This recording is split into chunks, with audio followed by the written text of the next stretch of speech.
Bonjour à tous, ravi de vous voir et c'est chouette que vous soyez restés parce que c'est pas simple.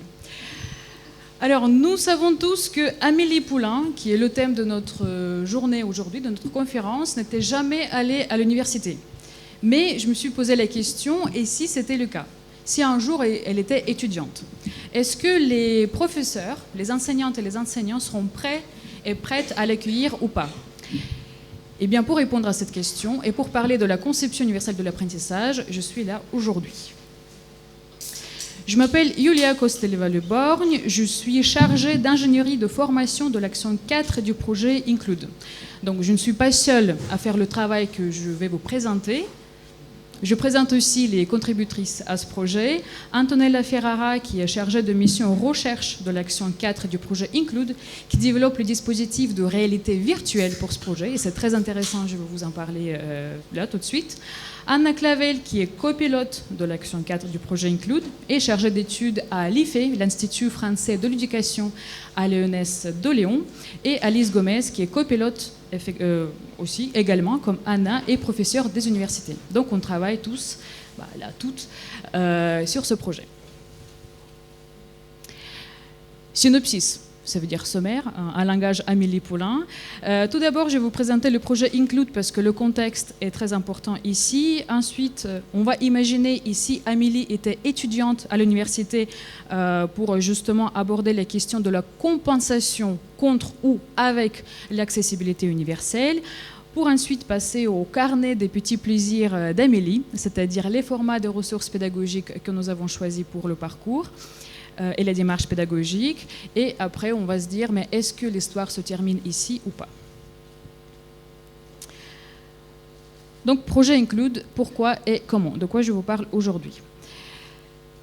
Projet Include est démarré en 2022. C'est un démonstrateur numérique dans l'enseignement supérieur qui a pour vocation, pour mission, d'accélérer la transition numérique de l'enseignement supérieur pour favoriser et promouvoir l'inclusion des apprenants. C'est un projet qui consiste en 4 axes et 15 actions, donc très très riche. Et moi je travaille sur l'action 4 du projet, qui a pour objectif de massifier la sensibilisation et la formation à l'enseignement inclusif. Donc qu'est-ce qui était choisi par l'équipe de l'action 4 pour atteindre cet objectif-là? Vous voyez ici, il faut que je regarde l'écran, 3 blocs. Donc, le premier bloc, c'est dispositif de réalité virtuelle simulant certaines difficultés d'apprentissage. Comme c'est un tiret, c'est quelque chose qui est proposé aux établissements d'enseignement supérieur pour sensibiliser les enseignantes et les enseignants à certaines difficultés d'apprentissage. Ensuite, nous proposons l'auto-formation en ligne, donc le parcours que je vous présente en détail là tout de suite, qui propose des ressources identiques pour tous les établissements qui vont participer au test de ce dispositif.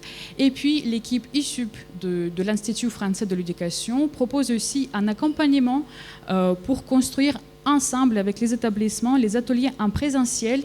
L'objectif de ces ateliers en présentiel qui aident à mettre en place, à installer la pédagogie inclusive et de s'adapter au contexte universitaire. Donc, comme vous savez tous, une formation en ligne qui est déposée comme ça sur les plateformes et proposée à des établissements ou à vos équipes pédagogiques, ça peut être mort et ne pas bouger si vous ne le soutenez pas avec un travail en présentiel derrière ou avec du tutorat. Enfin, il faut proposer quelque chose qui accompagne un présentiel. D'où cette mécanique que nous avons imaginée. Alors, pour préciser, je travaille sur le parcours d'auto-formation en ligne, donc je vous parle plus de ce parcours-là aujourd'hui. Donc, encore une fois, l'expérience virtuelle est développée par Antonella Ferrara à Lyon 1. L'objectif, c'est de sensibiliser, de faire vivre certaines difficultés d'apprentissage. Je l'ai testé, c'est assez efficace.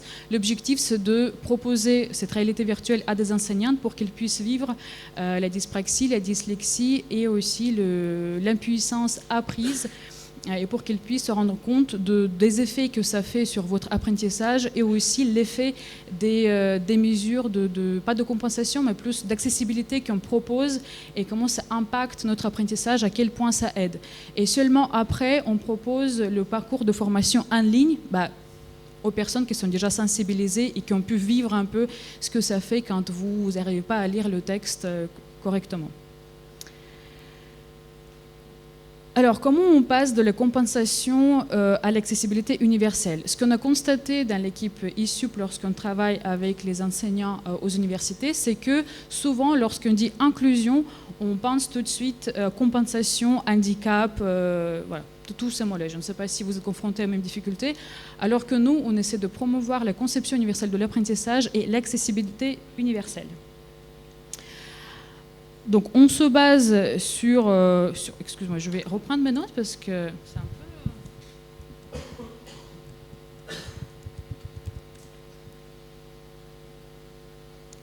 Je fais à l'improviste, c'est pas simple. On se base sur la pyramide de soutien qui est développée par Buffum, Matos et Weber en 2009 et qui a l'idée de ces pyramides, c'est que l'intervention pédagogique peut arriver à des différents niveaux. Donc non. Ici. Donc tout en haut, niveau 1 et 2, on parle de la prise en charge spécialisée et modification. Donc c'est là où nous avons besoin de diagnostics spécifiques établis par un spécialiste. Ici, en tant que pédagogue, en tant qu'enseignant, au niveau individuel, on ne peut pas faire grand-chose. Il faut un diagnostic, il faut toute une équipe derrière, des référents handicap qui nous aident à adapter nos cours. Au niveau 3, on parle d'aménagement spécifique et ici, nous avons déjà plus d'étudiants. On ne parle pas ici de la conception universelle de l'apprentissage, c'est vraiment des aménagements de cours, des adaptations, alors que lorsqu'on parle de la conception universelle, on parle du niveau qui est tout en bas, qui est soutien général préventif. Et on part du principe que si on couvre, par ce qui était présenté par NJ et par Ben Youssef comme mesure, si on couvre des obstacles à l'apprentissage à ce niveau-là, donc tout en bas, on a moins de mesures à faire, moins de choses à faire lorsqu'on monte tout en haut, quand nous avons des étudiants qui ont des besoins de plus en plus spécifiques, qui demandent de plus en plus de travail. Donc en gros, lorsqu'on propose les conceptions universelles, on propose aux enseignants de réduire le travail à faire par la suite, contrairement à ce qu'ils peuvent croire lorsqu'on leur parle d'accessibilité.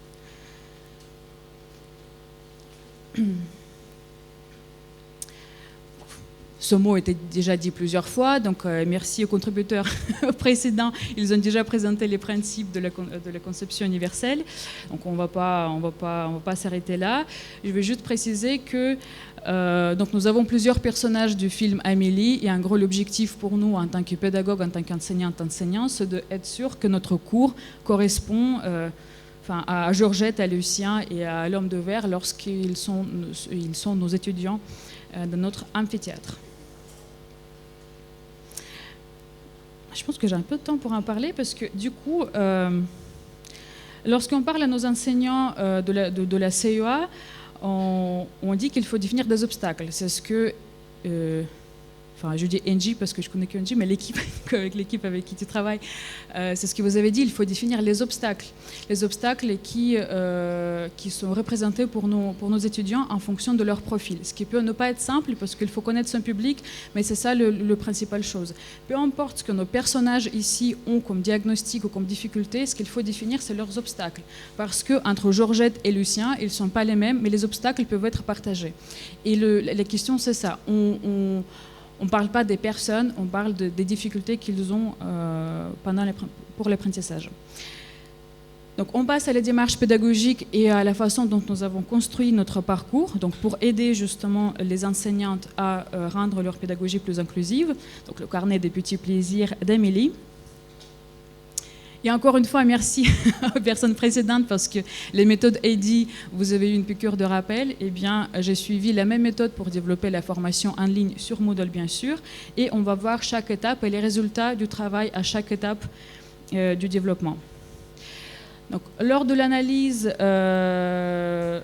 on a dû parcourir plusieurs référentiels de compétences qui existent dans le domaine sur les compétences sur la pédagogie à l'université, pédagogie spécialisée, etc., pour définir quelles sont les compétences visées pour nous. Lorsqu'on parle de la pédagogie inclusive, comment on définit les compétences d'un enseignant qui sait le faire ou qui tend vers l'inclusivité. Un travail pas simple, mais on a fait quelque chose. Ensuite, nous avons construit le plan global de la formation et nous avons enquêté sur les pratiques pédagogiques, les enseignantes sur leurs pratiques pédagogiques. Pour une petite anecdote, Ben Youssef, qui a présenté tout à l'heure, a commencé ce projet et j'ai repris ce travail. Donc, je pense qu'il suit un peu ce que je suis en train de dire parce que c'est lui qui a lancé ce travail.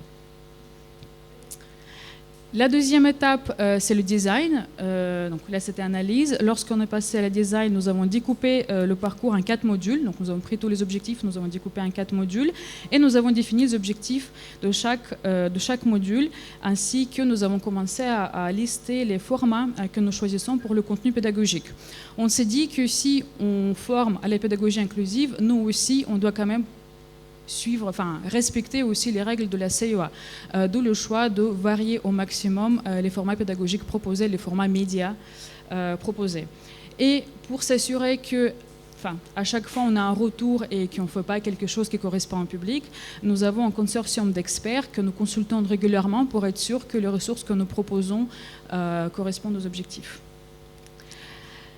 Voici le module 1. Le module 1 qui est du coup déployé sur Moodle avec pour objectif, je ne veux pas lister tous les objectifs, donc là c'est le capture d'écran de notre parcours, ça veut dire que tous les apprenants voient les objectifs, ils sont assez simples, assez courts.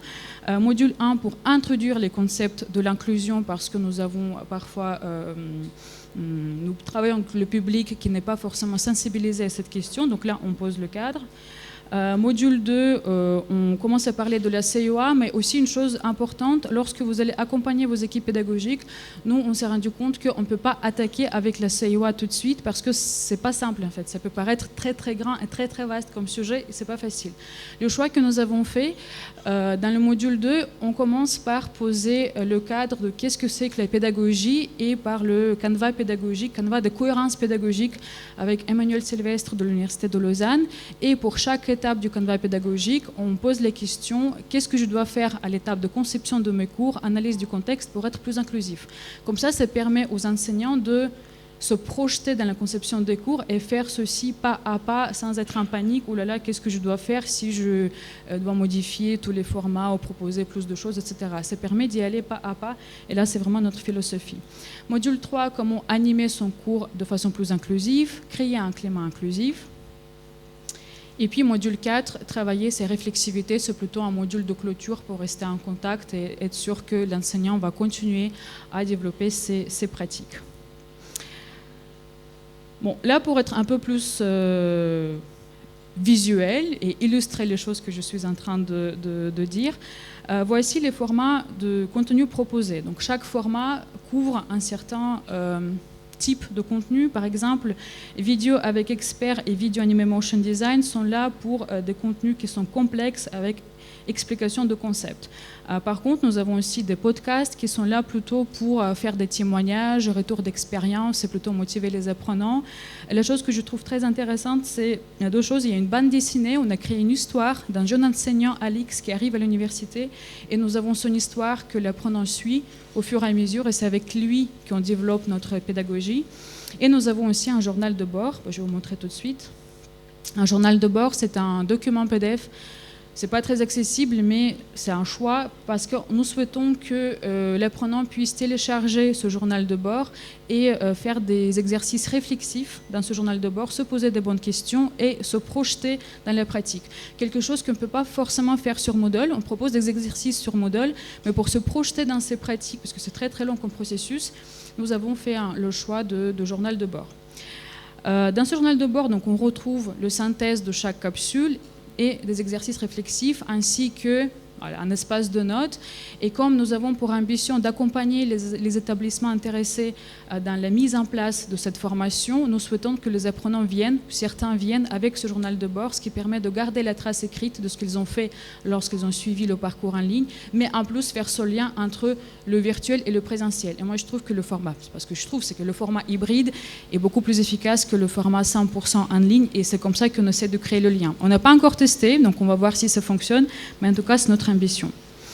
Voici le personnage Alix, donc, qui accompagne nos apprenants tout au long. Dans chaque capsule, pas dans chaque capsule, dans certaines capsules, nous avons un bouton qui mène vers cette bande dessinée qui raconte l'histoire d'Alix. Elle arrive à l'université, elle est un peu perdue, elle est paumée, elle ne sait pas quoi faire, elle commence à se rendre compte qu'il y a Lee, il y a John, il y a je ne sais pas qui. Et il commence à voir qu'il n'y a pas tout le monde qui suit et il a sa collègue qui est plus expérimentée qui commence à l'aider.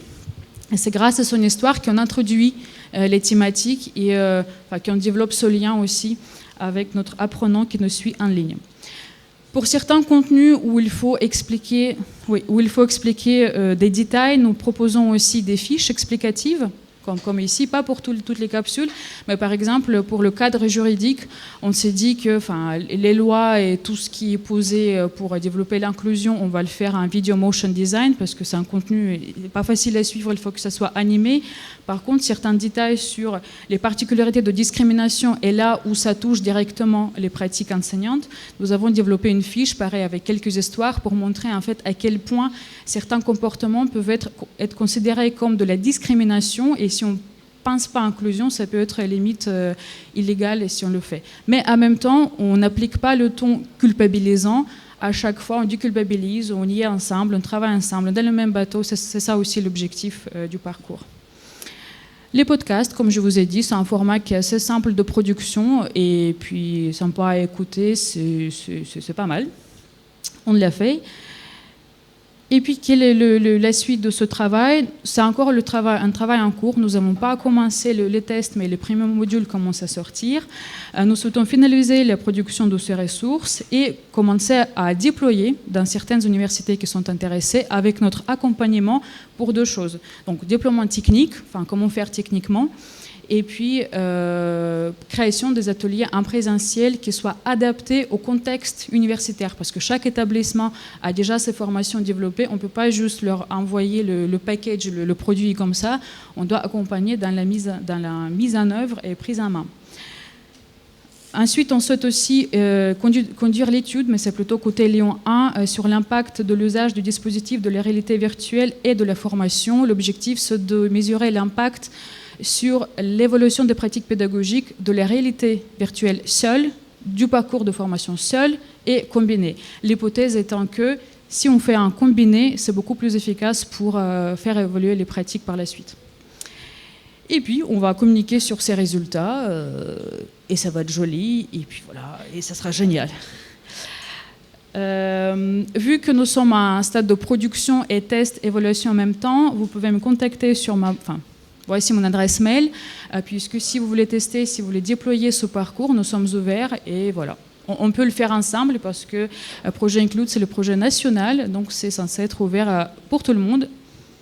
Et nous aussi, nous sommes ouverts. Merci.